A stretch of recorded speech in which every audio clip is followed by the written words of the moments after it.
Today I'm going to talk to you about the power of a business plan.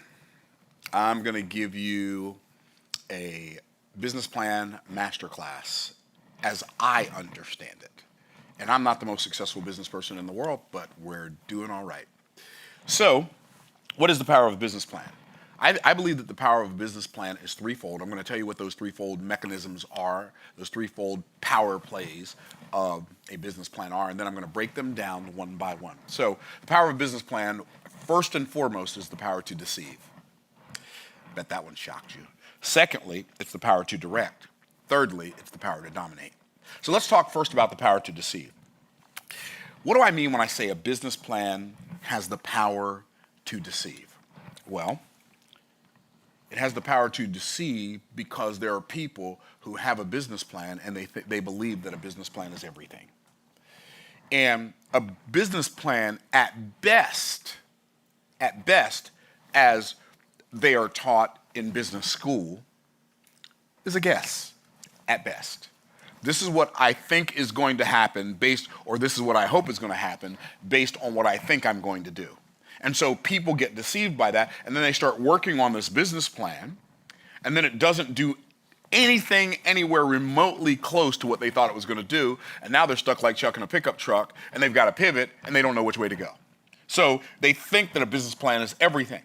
And when I say that, I'm not saying a business plan is not important. I'm saying how you come up with that business plan, what that business plan is, what were the things that cause you to think that this business plan is going to work. All of those things come into play. Just because you sit down and write down a bunch of stuff on a piece of paper, my business plan is to be making $1 million a year by XYZ date, and then these are the things I'm going to do. Like, you made all that up. And I'm not saying that you made it up and it won't work. I'm saying, at best, there's a 50-50 chance that it will work, just because you made it up, right?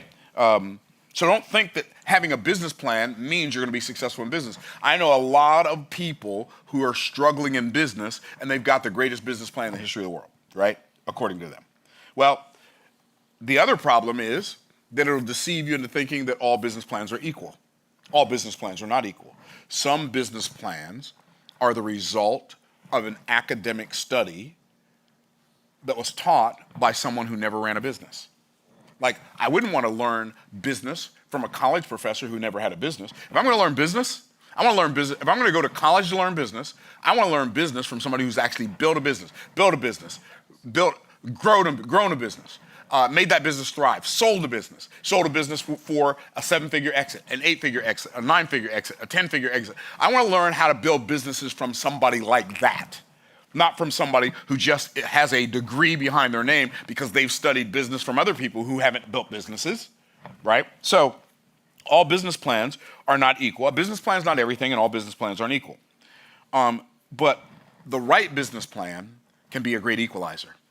You might not have any experience in business, but even if you don't have experience in business, if you get your business plan from somebody who is already prosperous and successful in business, that business plan can work. I remember when I first got started as a speaker, because I was a decent speaker when I first got started as a speaker. I was already decent. I'd already been speaking for years. But I didn't understand the business of speaking.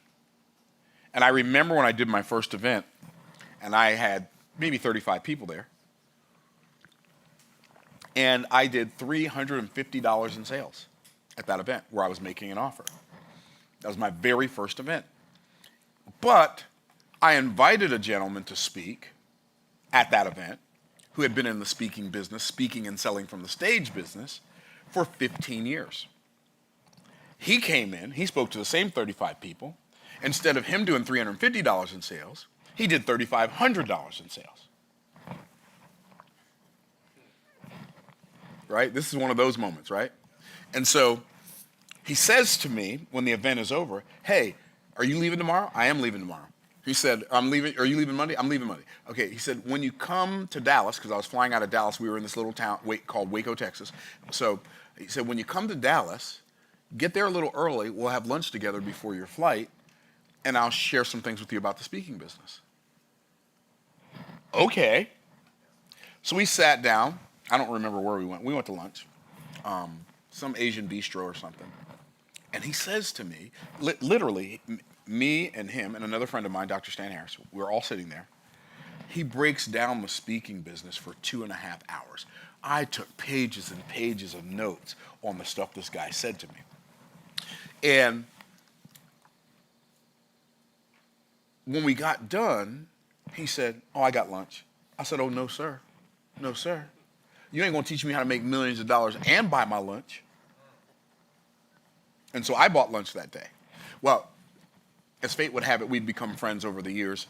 And a couple of years ago, I said, Jerry, do you remember that first time we met for lunch and you offered to buy lunch? And I said, there's no universe in which I'm gonna let you teach me how to make millions of dollars and buy my lunch. He said, yeah. He said, that was a test.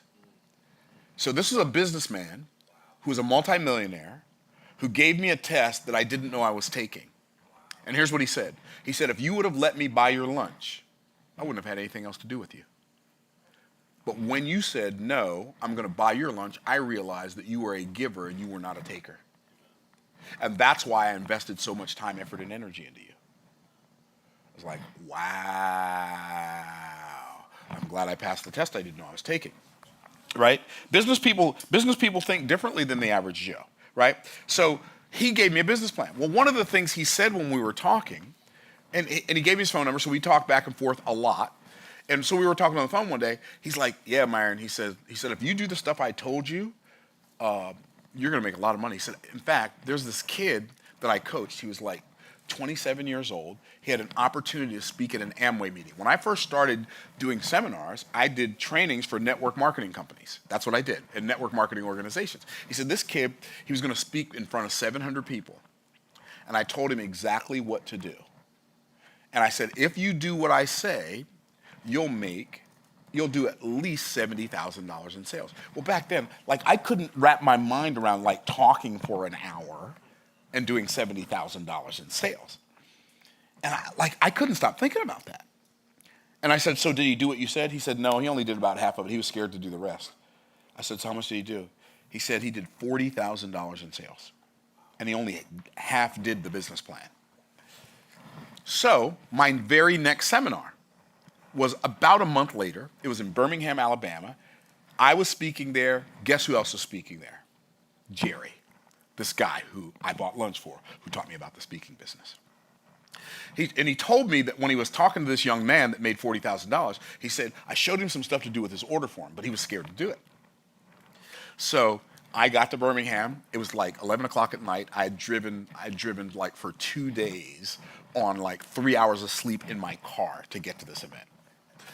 And I called Jerry on the phone. I said, hey, Jerry, are you still up? He said, yeah. I said, can you look at my order forms to see if like it matches what you told this kid to do that spoke at this Amway meeting, right?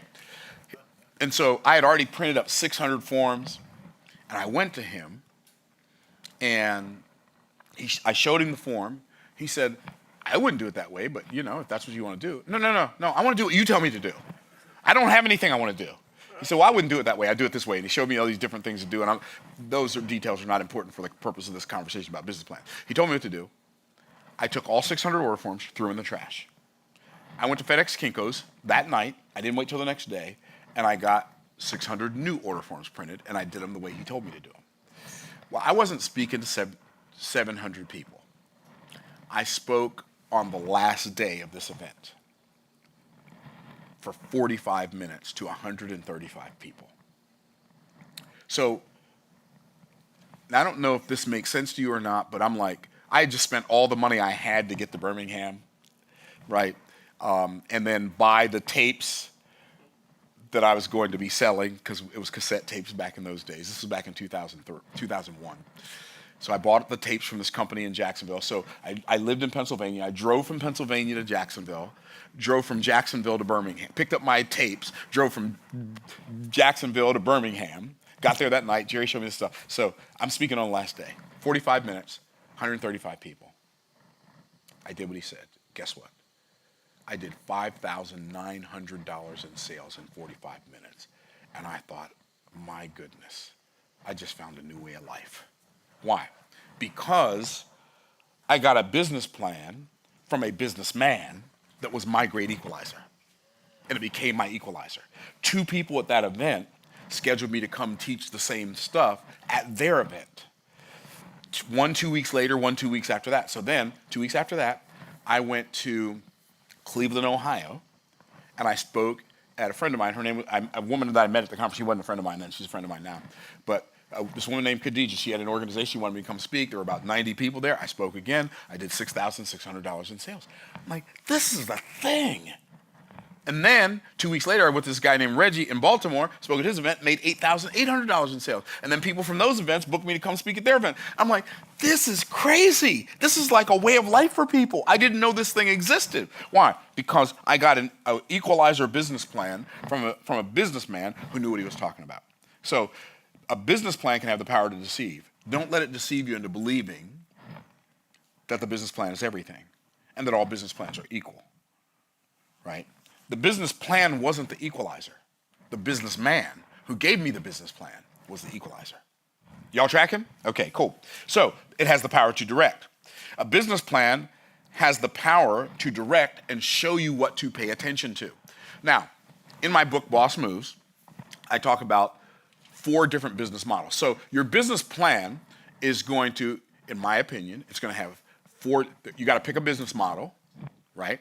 And then you have to apply the 4 moves. So there's 4 models, there's 4 moves. What are the 4 models? There's what I call the wantrepreneur business model. What is that? That's LV times LP equals wantrepreneur. LV, what's that? Low volume times low profit equals wantrepreneur. You want to be a business owner, but you don't know how. Why? Because you're selling low volume times low profit. And so you're selling this thing that makes you $15 and you make 5 sales a month, right? And you make $15 profit, so you make $75 a month. You want to be an entrepreneur, but you don't know how. You are a wantrepreneur. Most people in network marketing, multi-level marketing are entrepreneurs. Not because network marketing and multi-level marketing are not real businesses, but because most people who join network marketing companies, they join network marketing companies because they like the product, and so they go out and they talk about the product because that's the thing they care about. And you can't make money, you can't make a fortune in network marketing just selling the product. You have to sell the product, because if you don't sell the product, it's not a business. But you make money in network marketing and direct sales by setting up distribution channels and recruiting other distributors to sell products alongside you. So I might make 10 sales a month, but I've got 10,000 people who also make 10 sales a month, so we do 100,000 sales a month, and those 100,000 sales a month generate me my $10,000 a month. But if I don't create any points of distribution, and I'm my only point of distribution in network marketing, I'm not going to make any money. Okay, I think what I just said made sense. So you are an entrepreneur. There are people who sell stuff on Amazon, or on Etsy, they're entrepreneurs. They have these low profit products, they sell a handful of them a month. There are authors who are entrepreneurs. They write a book, they sell 5 books a month. They're entrepreneurs. LV times LP equals entrepreneur. That's the entrepreneur business model. My recommendation, you can do whatever you want, you're a full-grown adult, you can do whatever you want, but my recommendation would be to stay as far away from entrepreneur business model as you can. Okay, Myron, what other business model are? There's the entrepreneur business model. What's that? That's LV times HP. What's that? Low volume times high profit. Now you're an entrepreneur. Do you realize all you need is a high profit product? You can sell that at low volumes and still make money. If you have a product that sells for $500, but it makes you $450 profit every time you sell it. If you sell 20 of those a month, that's $10,000 in revenue, $9,000 in profit. Well, the reality is, because we can distribute our products digitally now, when they're educational concepts and educational products, since we can distribute them digitally, the profit should be way more than $450 on a $500 course that you sell online. You create a course. I met this guy at a conference. He had a course. He was making over $1 million a year, and what he did, he created a course that teaches people how to increase their vertical leap. Like, I'm going to teach you how to jump higher. Why? Because it's something he learned how to do. And he taught people who are less than 6 feet tall how to dunk a basketball. And because the thing that he taught worked, it actually did what he said it was going to do, like, people would buy his ebooks and his courses to teach people how to jump higher. I met a guy when I first got started in this business, like, he wrote ebooks that were playbooks for PlayStation Madden football. His first year, I think he made about, I think he said 30,000, and then the next year he made 80,000. When I met him, he was making $180,000 a year selling PlayStation Madden football playbooks. I've never played PlayStation Madden football in my life, so I can't even imagine how that could work. But apparently, there are enough people who want to learn how to win at PlayStation Madden football that this guy could make $180,000 a year selling ebooks to teach people. He was a real entrepreneur. Why? Because HP times LV or LV times HP is a real entrepreneur. You don't have to sell a lot of them. Like, it's low volume. 20 sales is not a lot of volume. I mean, we make more than 20 sales a day of our different products. So 20 sales is not a lot of not a lot of volume. But low volume times high profit equals entrepreneur. So the next business model, the next business model is what I call the Waltrepreneur business model. You say Waltrepreneur? Yep. It's named after Sam Walton. High volume, HV, times LP, high volume times low profit, equals Waltrepreneur. This is, I could have called it the Bezospreneur business model, right? Jeff Bezos, same thing. But Sam Walton, he's the guy who created the concept. He said in his biography, I never want to make more than 30% markup on my customers. He said, if I get a good deal from my vendors, I'm going to pass that deal on to my clients, which means, he said, if I buy something for $1, I'll never sell it for more than $1.30. If I buy something for $10, I'll never sell it for more than $13. If I buy something for $100, I'll never sell it for more than $130. This is why I call it the Waltrepreneur business model. He made his money on volume. Well, don't make the mistake of thinking the Waltrepreneur business model is not a good business model. Sam Walton, when he died, he was the richest man in the world. How rich was he? When he died, he divided his wealth between his wife and his 5 children.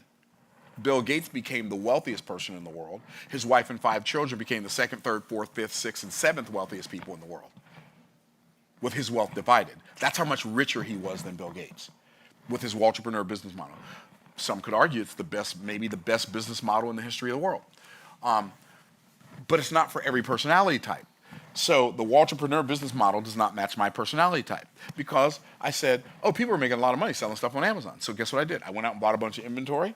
I shipped it to Amazon, and it gave me a headache, right? Just managing the inventory gave me a headache. So like, for me, the Waltrepreneur business model is not my business model. Is it a great business model? It's a great business model. But it's not the business model that I desire to build my business on. Even though I do have, I've got my Amazon storefront. Like, if you want to know all of Myron Golden's favorite books, you can go to MyronGoldenAMZ.com. You get all of my favorite books. You can find out all of the equipment we use here in our studio, and you can buy that stuff. And in my Waltrepreneur business that I have my Amazon storefront, it makes me about $2,000 a month. It'll pay for my golf, right? So it's not what I'm using to support my family and leave a legacy, but it don't hurt my feelings none. Does that make sense? So I've got a tenet of that in my business, but it's not my main business model. My favorite business model for me is what I call the Wealthtrepreneur business model. HV times HP. High volume times high profit. That's my favorite business model. When you have a program that sells for $10 or $20 or $30 or $40 or $50 or $100,000 or $350,000 or $1 million, like, that's the Wealthtrepreneur business model. Like, we have coaching programs. We've got a coaching program that's $27,000. It has a little under 200 people in it, and it's $27,000 for the first year. It's $12,000 a year after that, right? So we've got another coaching program that's $55,000 a year. We've got a little over 100 people in that. Right, we've got another coaching program that's $350,000 a year. We have 9 people in that currently. So you add all this stuff up, over time it becomes a relatively significant amount of money. We have $1 million a year coaching program. Currently we have 3 people in that. Well, you add all that stuff up, what happens over time is it turns into something significant. So in your business plan, if your business plan is based on the Waltrepreneur business model, it doesn't matter how good your business plan is, because you picked the wrong business model in your business plan. So when you're picking a business model, making a business plan, make sure you pick the right business model to match your outcome desires, and it matches your personality. I don't like minutia, so that's why the Waltrepreneur is not my favorite business plan. And in fact, like, even with my Amazon storefront, like, I set it up. I had some friends of mine who, like, they're Amazon influencers, and they showed me how to do this thing, and I'm recommending people to Amazon all the time anyway. So I don't even update my Amazon storefront. Somebody on my team does that. I don't even know if I remember how to update it, right? So, but it's part of it. So you want to have the right business model. You want to pick the right business market, right? Like your business plan is going to tell you what to pay attention to. You want to have the right business market. What do I mean when I say the right business market? There are several business markets. There is the commodity business market. What is the commodity market? That's when you're selling something that the only value it has is utilitarian. In other words, it only does what it does and it can't do anything else. So there's no increased perceived value capabilities in this product. Like a box of nails can only hold boards together. That's all it can do. If your nails are $5 a box and mine are $4.95, I can't gold plate my nails and make people want to buy my gold plated nails and then start selling them for $300 a box. Nobody's going to want to buy them, right? So the commodity business market is a market that in which the things that you are selling only have a utilitarian value. The reason I don't like commodity markets is because your competition sets your price. And the customer doesn't have a conversation with you about buying until they're ready to buy. So those are reasons why I don't like selling commodities. Because if I have a hardware store, and then right down the block from me, Danny has a hardware store, and I'm selling my nails for $5 a box, and Danny walks past my store and looks in the window and sees, oh, he's selling his nails for $5. I'm going to sell mine for $4.95. And I walk past Danny's store the next day and he sees he's selling his for $4.95, and then I start selling mine for $4.90. And then he sees mine at $4.90, he makes his $4.85. And then now what's happening is his price is determining my price is determining his price, and so he and I are in a race to the bottom, and that's a race both of us lose. Does that make sense? And so what we have to do is we have to like avoid as much as we possibly can commodity markets. And then we want to sell, the other business market is a mass market. And in the mass market, I don't like those, like cars, like building houses. I don't want to build houses. Wow, you can mark it up 15%, right? The cost of goods determines your price. I mean, there are some exceptions to that, but for the most part, the cost of goods, like a car, costs so much to make a car, you can mark it up. And there are some exceptions to this, but we're going to talk about those exceptions in the next business model. And so I don't want to be in a business where the cost of goods determines my price. Like, see, a lot of people who are authors, publishing companies, they sell books as a mass market product. I don't sell books as a mass market product. I don't let how much it costs me to print a book determine how much I sell a book for, because I'm not selling the paper. I'm selling the ideas, right? So the other thing I don't like about it is the people have their conversations about the price away from you. So let's say you get ready to buy a house. What do? You go on Zillow and see how much houses in that neighborhood are selling for. And so now I'm selling my house and you want to come tell me how much you're willing to pay for it, right? So now your customer is determining the price based on the cost of goods and what Zillow tells them that house is worth. Not in my world. I don't want to be in that. You want to buy a car, you go on Kelley Blue Book. Kelley Blue Book tells you what that car is worth. Like, I've got my Rolls Royce, for instance. Now, I believe that because I'm an influencer, relatively noteworthy figure, if I'm going to sell my Rolls Royce, I'm going to not just sell it as a Rolls Royce. I'm going to sell it as Myron Golden's first Rolls Royce. There will never be another Myron Golden's first Rolls Royce. So the fact that it's my first Rolls Royce makes it more valuable than another Rolls Royce of the same year, right? Because it has my Myron Golden customization, it has my customized pillows, it has my customized floor mats. So when I get ready to sell that Rolls Royce, I'll be able to sell it for more than another Rolls Royce, because when you're buying, and I know I'm not a celebrity, I get it. I'm not saying that because I think I'm a celebrity. I'm saying what I'm saying now because people think I'm a celebrity. I don't think I'm a celebrity. I'm just a regular dude doing a thing, right?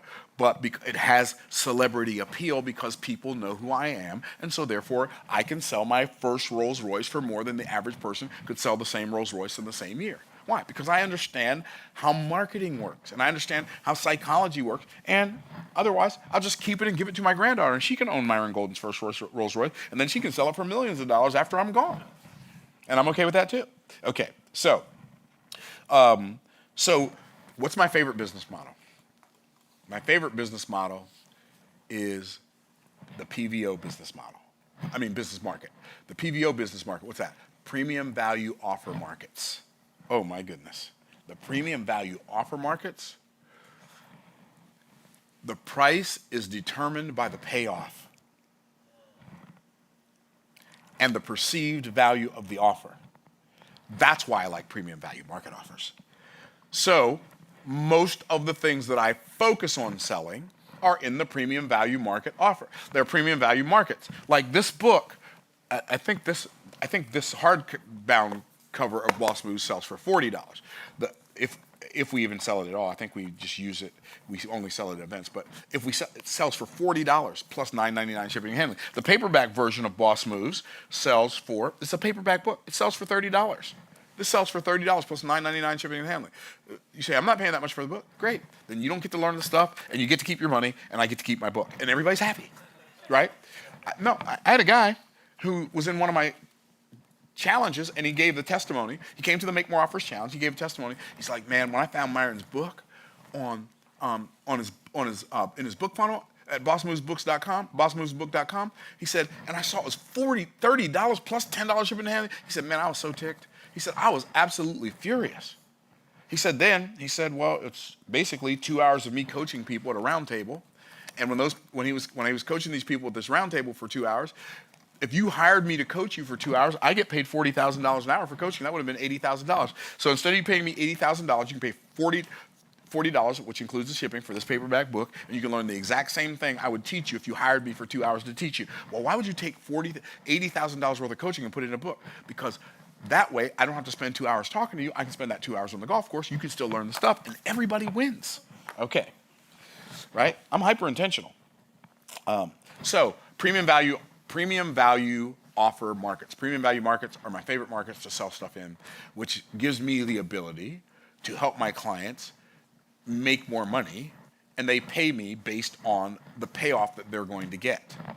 So, all right, so it has the power to direct. To direct what? To direct what business model to participate in, what business markets to pay attention to, and what business moves. So I can evaluate anybody's business and see where they're messing up. They either messed up in the market or the model, or they messed up in one of the 4 moves. This is like, I'm a business consultant. These are the things that I consult businesses on. And we've helped our clients collectively make hundreds of millions of dollars. Okay, so what are the 4 moves? Lead generation, lead conversion, customer ascension, customer retention. What does that mean? Lead generation. What does that mean? That means one of the reasons your business is struggling is you don't have enough people to talk to. So you keep going back to your cousin who can't stand to see you coming because every time you talk to them, you want to talk to them about your network marketing product. You want to talk to them about your real estate. You want to talk to them about your insurance. And they're like, oh no, here he comes again. He's going to try to sell me a house. Oh, here he comes again. He's going to try to sell me some insurance. Oh, here he comes again. He's going to try to sell me some vitamins, right? And why? Because you don't have any leads. So you have to talk to the people you know over and over again because you're not generating any leads. We generate thousands, probably 4,000 to 6,000 leads a month. We get 4,000 to 6,000 new leads a month of people who want to know more about the stuff we sell. Well, if we only sell 10% of them, that's 400 sales a month. That's pretty stinking amazing, right? So generate leads. That's lead generation. Then lead conversion. What does the word convert mean? The word convert means to change. So what's lead conversion? Lead conversion is you're converting the lead from a lead to a customer, from a lead to a client. Okay? So how do we convert a lead from a lead to a client? We sell them something. So now they're no longer a lead, they're a customer, right? When you have enough leads, now all you got to do is get better at selling, and now you have customers, right? And so the lead conversion offer, right? You want to have lead conversion. So if you have plenty of leads but you're not making any money, then you need to get better at selling. So having a business plan tells you what to focus on. It directs you. Okay, so you're making sales, you're making 100 sales a month, but you're only making $15,000 a month in revenue. Okay, well now we need the next move, which is customer ascension. So you're generating 100 leads a month, you're converting 10% of those leads, your offer price is $1,000, $1,000, you're making 10 sales a month because 10% of 100 is 1,000. So you're making $10,000 a month and you want to get to 100,000 a month. Well, now you need to add a premium value offer. See, your clients are buying from you, but they're not buying only from you. And if you don't have the next thing for them, the next solution that solves their next problem, you've already solved their first problem, but their first problems created new problems. If you don't create a new solution to their new problems they've created, they're gonna have to go buy that new solution from somebody else. If you don't create a premium value offer for your customers, for your clients, you are forcing them to spend most of their money with someone other than you. This is why Mercedes created the Maybach. Why? Because they got tired of sending their best customers to Rolls-Royce and Bentley because they didn't have a $500,000 car to sell them. Hopefully what I'm saying is making sense to you. Okay, so premium value. So now you've got your customer ascension. You added a premium value offer. Let's say that offer's $10,000. You're converting 10 sales a month on your $1,000 offer. Let's say 10% of those 10 people will buy your premium value offer. So one person's going to buy your premium value offer. So now you're not making $10,000 a month anymore. You're making $20,000 a month. How cool is that? I think it's pretty stinking amazing, right? So then what do? You add the last one, which is customer retention. The best customer retention models I've seen is through continuity. What's continuity? It's where you sell people something once, but they pay for it from now on. What do I mean by that? Well, Netflix is a customer retention offer. Your Apple Music is a customer retention offer. When you buy a membership site or a newsletter or software as a service, or if you're on Zoom and you have a Zoom account, that is a customer retention offer. So what you do is you set them up on an automatic payment to pay you every month or pay you every week, and those payments come out automatically without you having to go out and make the sale again. So when your business plan includes the 4 moves, it has the ability to direct you. Okay, a business plan shows you where your profit leaks are. Is your profit leaking because you're not generating enough leads? Is your profit leaking because you're not generating enough sales? Or is your profit leaking because you don't have a premium value offer? Or is your profit leaking because you don't have a continuity program? And your business plan shows you where your profit potential is. So I'm going to give you a perfect example of this. Our business is doing really well. But we had a live event in May. Well, March, April, and May, our daily sales numbers went through the roof. We went from an average of $100,000 a week in revenue with credit card orders to $300,000 to $500,000 a week with credit card orders. Why? Because we were selling tickets to our live event. $1,000 ticket, a $2,000 ticket, and a $3,000 ticket.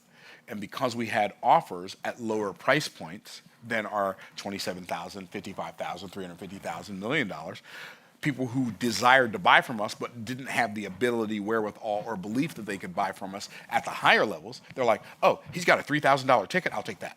Oh, he's got a $2,000 ticket, I'll take that. Oh, he's got a $1,000 ticket, I'll take that. So people learned how to get in where they could fit in, right? But having created those offers and the sales going up like that showed me where our profit leaks are. Oh, people have to wait right now until they have $27,000 or $55,000 or $350,000 or $1 million to do business with us unless they just want to buy a book or a ticket to the challenge. So we have to create some $1,000 offers and $2,000 offers and $3,000 offers because that's where our profit is leaking. Is that making sense? Are y'all tracking? Okay. So the last thing I want to share is this. The business plan will give you the power to dominate. If you will do all those things I just shared with y'all, this will give you the power to dominate your market. It will totally eliminate your competition. So a great business plan executed by a great business person gives you the ability to control the market. So I don't have any competition. What do I mean when I say I don't have any competition? I don't mean I'm so good I don't have any competition because I'm so great. That's not what I mean. I mean there are very few business owners who know why they price their offers at the price they price them at, and There are very few business owners who are willing to stand on that, whether they make sales or not. Like, I'm not trying to get anybody to buy anything at all. Like, I have offers. If you want to buy it, buy it. If you don't want to buy it, don't buy it. I'm never going to do a high pressure sales pitch. I'm never going to talk somebody into buying from me. If it doesn't make sense to you, please don't buy it, right? I just set it up in such a way that a smart person knows whether it's for them or not. And some people are smart and say yes, and some people are smart and say no. Either way, I celebrate you. Ooh, I celebrate your genius, right? And so I don't have any competition because most people don't sell like that. Most people who sell things, whatever those things are, they want every person they talk to buy from them. So I have no competition. Well, I'm 63 years of age. I've been a business owner. I've been in business in some way, shape, or form since I was 25. Actually, more like since I was 22, but like a legit business. 25 years old. 39 years or 38 years or whatever that is. A long time I've been in business. So there are very few business owners I know who've been doing the same thing for as long as I have. Cool. I have no competition. I have no competition because I'm not looking at other business owners who sell something that's so, quote, similar, and they say, I'm going to sell mine for the same price they're selling theirs for because they have more followers than me. I don't care. None of that matters to me. None of that matters to me. And it doesn't matter at all. Okay. So it gives you the ability to control the market. It gives you a great business plan. We get to control our profits. If I sold my books, if I sold this book in a bookstore, it would probably never sell. It certainly wouldn't sell in the numbers it sells at now. Why? Because it would be competing with 50,000 other titles. What? Guess what? This book sells in a vacuum. What does that mean? The only book for sale on the B.O.S.S Moves book website is the B.O.S.S Moves book. They don't have to think about any other titles. Well, should I buy this book or this book? There's only one book for sale. This book right here, Trash Man to the Cash Man, at trashman2cashman.com, the only book for sale on this website is this book. It's selling in a vacuum. I have no competition. Ha ha. So, it eliminates competition. My premium value offers eliminate competition because I cure shiny object syndrome in my customers. Why? I charge them so much, and I know some of you are not going to like this. You're going to think I'm really pompous when I say this, but I'm just telling you. I charge them so much money, they don't have enough money left over for shiny objects. They have to focus on the things I'm teaching them. I take them off the market for other people who want to sell them something that doesn't work as well. Thank you. You're welcome. Okay, and a great business plan. Now, how do you become a better business person? I'm going to end with this. You become a better business person by becoming more aware, increasing your awareness of how business works, by following principles like the ones I just shared with y'all. Okay, number 2. When you become more aware, now you have something to become more intentional about. Become more intentional.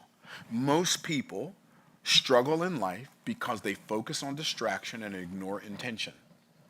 If you want to become successful, and by successful, I mean discover the purpose for which you were created, develop yourself for that purpose, deploy yourself in that purpose. I promise you, if you will do that, it will be profitable. Okay? So become more hyper-intentional about the things you pay attention to. Become more hyper-intentional about the things you learn. So become more aware, become more intentional, become a better decision maker, and make more decisions. And let your yay be yay and your nay be nay. So many people are so wishy-washy. Well, I don't know. I get to thinking over, and I'm going to talk to my wife and my husband and my dog catcher and the mailman and the milkman and my next-door neighbor who's just as broke as I am. Like, become a decision maker. Just say no, or just say yes. Or as I like to say, tell me yes or tell me no, but tell me now, I got to go, right? Become a better decision maker, and then become more disciplined. When you make a decision, stick with that decision. Even if it's not the right decision, make the decision right. I hope this helps you, but that is the power of a business plan according to Myron Golden. I hope this video blesses you in ways that impact your life and your family's life. And in the meantime, in between time, we'll look forward to seeing you on the next video. Bye for now.